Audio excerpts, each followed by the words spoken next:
Olá, pessoal! Começa agora mais um Inclui Aí! Hoje eu vou entrevistar a Aline Rocha, ela é atleta e esquiadora paralímpica. Aline, é um grande prazer te receber no meu podcast. Olá pessoal. Primeiramente, eu gostaria de agradecer imensamente o convite de estar aqui. É sempre uma grande honra poder falar um pouquinho sobre a minha vida, a minha história, como pessoa com deficiência, mas também como atleta.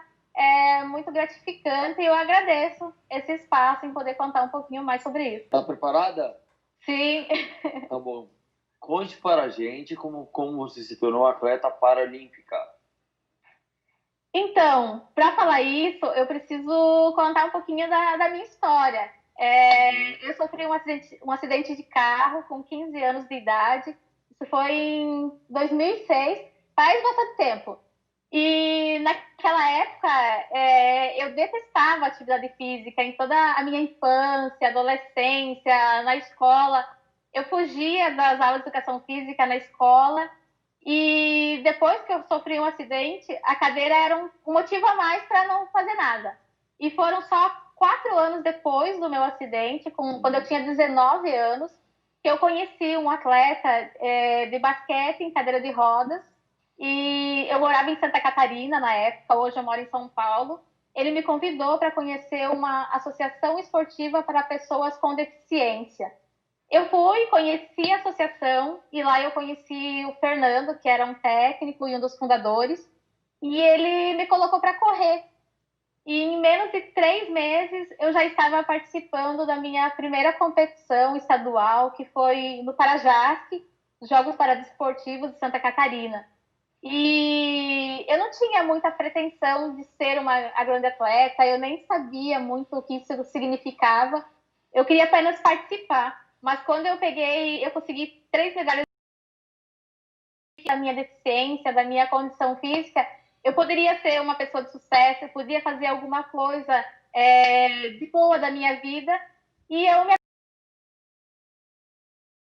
adrenalina que eu senti e pelo fato de eu ter gostado muito de estar em contato com outras pessoas, pessoas com deficiência, outros atletas, e eu queria aquilo para minha vida. Então, a partir daquele momento, eu resolvi continuar. Tá, vamos para a próxima pergunta. Qual foi o seu processo de reabilitação?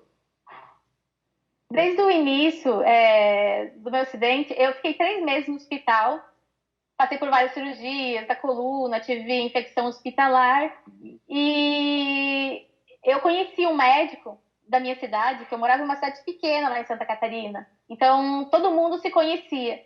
E tinha esse médico que ele era cardiologista e ele tinha um filho que também tinha sofrido um acidente, tinha sido atropelado por um caminhão e ele ficou paraplégico também. Então, ele tinha tido experiência em ir para o Sara Kubitschek, fez toda a reabilitação dele lá. E esse médico fez todo o meu encaminhamento, a minha documentação, me indicou. E eu consegui ir para o Sara Kubitschek em menos de um ano depois da minha lesão. E lá que eu reaprendi tudo, reaprendi a ser independente, sair das fraldas, tomar a medicação correta, sair na rua, subir, descer meio fio, escada rolante. Lá eu reaprendi a ser independente e a ter autorresponsabilidade, né? A ter o controle da minha própria vida. Mas foram muitas pessoas que me ajudaram nesse processo, família, amigos, amigos da escola também, que quando eu retornei para a escola, eu acho que o meu primeiro dia de aula foi o mais difícil, quando eu voltei para a escola, porque foi o dia que eu fiquei com vergonha de voltar para a escola. Porque eu tinha ficado tanto tempo dentro de casa, e quando eu tinha que sair para voltar para a escola, eu pensei, nossa, agora eu vou reencontrar todas as pessoas que eu já conhecia antes de ficar na cadeira de rodas, e eu não sabia como elas iam reagir. Mas eles me receberam de braços abertos e me ajudaram muito no processo de autoaceitação e nesse processo de reabilitação. Tá bom.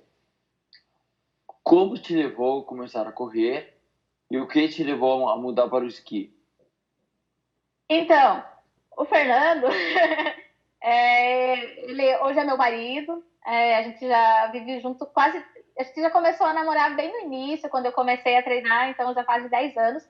E ele sempre foi um maluco. Eu sempre fui mais de pensar muito antes de agir, mas ele sempre foi das ideias loucas. Então, ele que tinha a ideia, vamos começar a correr São Silvestre, correr maratona, ir para fora do Brasil, ir para o Japão sem saber falar japonês, ir para vários lugares. E a gente tinha o sonho de representar o Brasil nos Jogos do Rio. E com muito treinamento, dedicação, a gente conseguiu. Mas ele percebeu que vários atletas russos, japoneses, Estados Unidos, faziam corrida em cadeira de rodas e esqui cross country também, os mesmos atletas. E a gente conhecia também o Fernando Aranha, que é brasileiro, participou dos Jogos Paralímpicos de Inverno em Sochi, foi o primeiro brasileiro a representar o Brasil, e a gente conhecia ele. Então o Fernando disse, vamos começar nessa nova jornada, nessa nova loucura? Eu acho que o que ele pensou foi assim, a corrida está muito fácil, vou colocar uma coisa mais difícil agora para ela fazer. Então, a gente participou de uma reunião com a Confederação Brasileira de Desporto na Neve, depois dos Jogos do Rio, em 2016, e eu demonstrei o meu interesse, eles ficaram muito interessados, porque não tinha mulher que tinha interesse em fazer esqui, e foi muito rápido. Na primeira reunião, eles já marcaram a minha primeira viagem para a neve, eu fui para a Suécia, fiquei 15 dias treinando no final de 2016.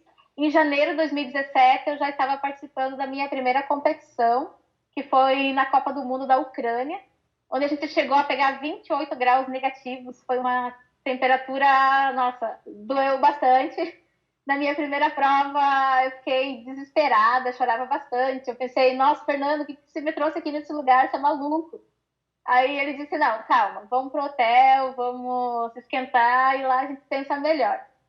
Aí eu resolvi pensar no lado bom. Pensei, bom, eu já comecei no mais difícil e para ver se eu realmente aguentava e se é isso mesmo que eu quero. E eu aguentei, eu consegui terminar a competição. Foi difícil, mas eu consegui. E eu resolvi continuar. E voltando para o Brasil, eu treinei muito, treinei junto com os outros atletas masculinos que tinha. E nas outras competições realmente ficou muito mais fácil, porque eu aprendi como o meu corpo reagia à temperatura, aprendi a roupa certa que precisava usar. O Fernando aprendeu o treinamento adequado para a gente ter uma evolução rápida. E aí a gente seguiu para o nosso sonho de ir para os Jogos Paralímpicos de Inverno. Então, todo esse processo foi muito rápido. O primeiro treinamento em 2016 e os Jogos Paralímpicos já em 2018. Quanta coisa, hein? Muita coisa em pouco tempo. Muita. Mas parabéns. Obrigada. Essas loucuras, essas aventuras de se desafiar e tentar fazer algo que é muito difícil. Eu gosto muito desses desafios, então é difícil, mas eu gosto do processo de ir lá, encarar e ver que dá certo, e depois ir lá e fazer de novo, e ver que ficou mais fácil, encarar esse medo, eu acho muito legal. Tá. Como foi participar dos Jogos Paralímpicos de Inverno? Foi uma sensação espetacular, porque fazia pouco tempo que eu estava treinando. E em pouco tempo eu consegui abrir a vaga para o Brasil, eu consegui fazer o índice. E quando eu cheguei na Coreia com a delegação brasileira, eu fiquei sabendo que eu representando no Dia da Mulher, foi sendo do Brasil. Então, porta-bandeira foi foi uma sensação indescritível. Entrar com a bandeira do Brasil junto de mim, nossa, as cores verde e amarelo, e eu chorei muito. Eu não consigo explicar qual é a emoção, porque só falar é difícil. É difícil explicar tudo que a gente sente na hora, mas é uma emoção muito grande e é a recompensa de todo o trabalho que foi feito em vários anos, tanta coisa que eu abdiquei em ficar longe da família, e treinamento duro, e viver isso no meu dia a dia, e ter uma recompensa como essa faz tudo valer a pena. Tá, vamos para a próxima pergunta. O que você faz para treinar em um país que não neva? É o que todo mundo quer saber. É muito louco e muito legal ao mesmo tempo, porque tem o Leandro Ribeira, ele é um atleta olímpico brasileiro, ele representou o Brasil em várias Olimpíadas de inverno, e ele também sempre foi um atleta de ir para fora do Brasil, estudar e trazer para o Brasil todo o conhecimento que ele teve. Então, ele percebeu que os atletas usavam para treinar um sistema de roller, é o roller ski.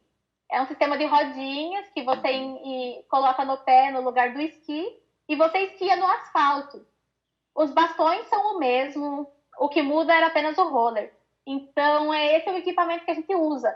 No lugar de colocar o esqui embaixo da cadeira, a gente coloca esse roller, que a gente importa da Europa, esse material, e a gente esquia no asfalto, com o bastão e faz o nosso treinamento.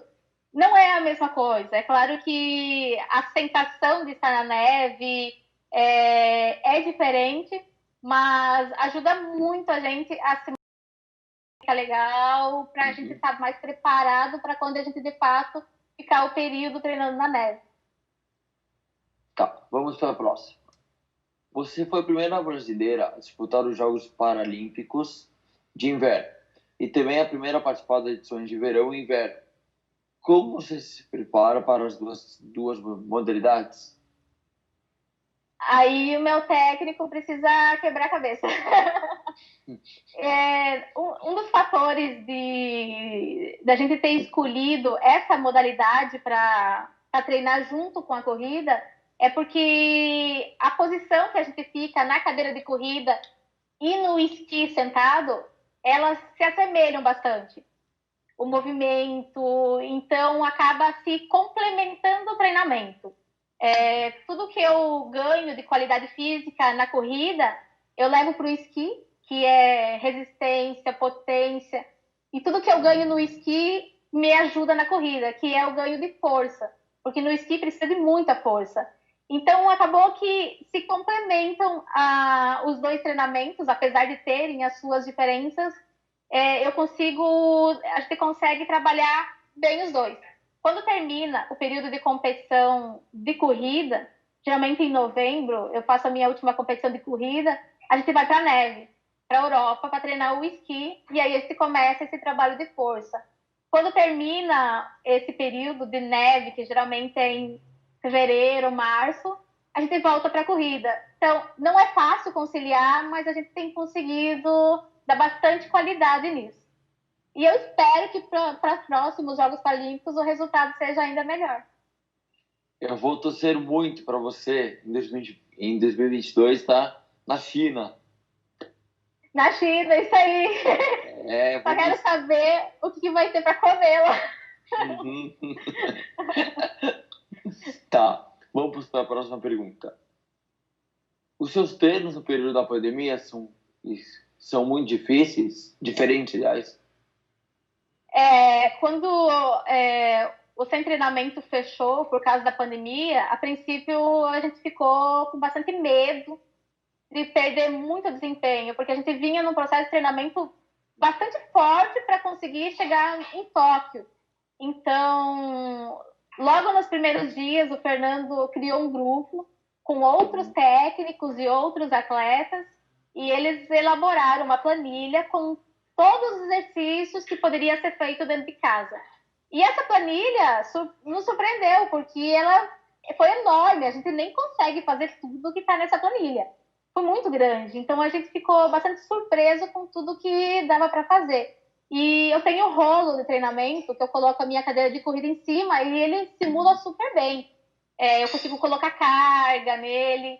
A parte que é mais difícil de manter uma boa qualidade é a parte específica de academia. Os pesos adequados, o treinamento de força adequado. Mas o que a gente está conseguindo fazer dentro de casa, acho que seria uns 80% do ideal, o que é bastante coisa, porque muitos atletas não estão conseguindo fazer nada. Então, a gente tem conseguido manter um bom trabalho, sim. Os treinamentos estão muito bons e conciliando isso também, o treinamento continua fazendo trabalho com nutricionista, com psicóloga, treinador mental. A parte mental, acho que é uma parte essencial para o atleta nesse período, porque não adianta ter um bom treinamento se o atleta fica pensando no que vai acontecer depois, se ele vai perder o desempenho. Então, eu nem penso nessa parte. Eu estou treinando o agora, um dia de cada vez, sem me preocupar com o que vier depois. Essa pandemia tá difícil para todo mundo, mas quem sabe em agosto isso acaba. Tomara! E você volta a treinar lá no seu ginásio? No seu É, ginásio. o sem treinamento, isso. Isso. Tá, vamos para a próxima pergunta. Qual é o seu maior ídolo no esporte? Ayrton Senna. Ayrton Senna é o meu grande ídolo. O Instituto Ayrton Senna foi embaixador paralímpico nos Jogos do Rio, por tudo que ele representa para nós como resiliência, garra, força, determinação. Quando a gente fala em Ayrton, a gente não pensa só na quantidade de troféus que ele teve, mas em tudo que ele lutou, a forma que ele tinha de pensamento, de sempre correr atrás e aquela frase que ele fala, se você tem um sonho, corra atrás, não importa qual seja ele, dê o seu melhor que de alguma forma você chega lá. Isso que é um exemplo de que todo atleta tem que pensar e levar para a vida, sempre correr atrás do seu sonho e com garra e determinação, que um dia você chega lá. O meu ídolo no esporte não é da Fórmula 1, é de futebol, que eu adoro futebol, né? É o Cristiano Ronaldo. Também grande ídolo. Sim. Uma grande referência também de determinação, resiliência. Sensacional. Muito. Vamos para a próxima pergunta. Você é casada com seu treinador. Como é dividir a vida profissional e com a vida pessoal? Foi ficando mais fácil com o passar do tempo. No início é um pouco difícil, sim, diferenciar técnico, atleta, marido, mulher, e todo o trabalho no sem treinamento, a gente tem um trabalho com psicólogo. O psicólogo trabalha não só com os atletas, mas também com os técnicos, para saber conciliar essa forma de relacionamento. Então, a gente foi aprendendo ao passar dos anos o que se passa na pista não pode entrar dentro de casa. E a gente foi conseguindo fazer isso. Agora, na pandemia, a gente pensa, não, mas agora é só dentro de casa, né? Vai ficar mais difícil. Não, mas a gente consegue lidar bem com isso. E nós temos um planejamento das atividades do dia a dia, das atividades semanais. A gente se ajuda, a gente divide tarefas. Então, a gente tem o mesmo sonho, né? Eu, como atleta, chegar em Jogos Paralímpicos. Ele, como técnico, também chegar em Jogos Paralímpicos. Então, acho que quando a gente vive o mesmo sonho, se torna mais fácil. Eu queria pedir um favor para você. Eu queria muito entrevistar seu marido também. Tá bom, eu vou chamar ele aqui. Fernando. Vem pra cá, Fernando. Ele tá aqui do lado. Oi, Fernando. Prazer, tudo bom? Eu queria muito te fazer uma proposta para você, né? Queria muito te entrevistar também. Tudo bem, sem problema. É um grande prazer entrevistar a Aline. Eu estava muito ansioso. Eu quero muito também que ela volte sempre. Vai ser um maior prazer também. Beleza, ótimo. Vamos combinar sim.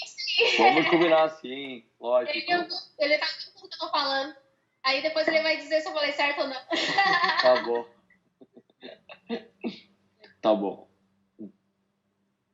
Podemos continuar com as perguntas? Podemos. Tá bom. Qual a importância da sua família na sua vida? Olha, a família é a base de tudo. A minha família, desde o início, eles não me deixaram acomodada na minha situação. Não era porque eu estava com uma deficiência que eles me superprotegeram, não. Desde o início, eles me incentivaram a ser independente, a fazer as minhas atividades, a ter autorresponsabilidade, e isso foi fundamental, porque muitas famílias acabam protegendo demais os filhos e não deixam que eles vivam a própria vida. Mas a minha família foi diferente, eles sempre me ajudaram, sempre me apoiaram, e quando eu comecei a praticar esportes, eles também sempre me apoiaram muito, e hoje eles são meus maiores fãs. Sempre que eles podem, eles assistem alguma competição. Sempre que eu vou para Santa Catarina ou participo da Maratona de Florianópolis, eles vão lá, todos, eles assistem. Então, eles sempre me incentivam muito e eles me ajudaram a me tornar a pessoa que eu sou hoje.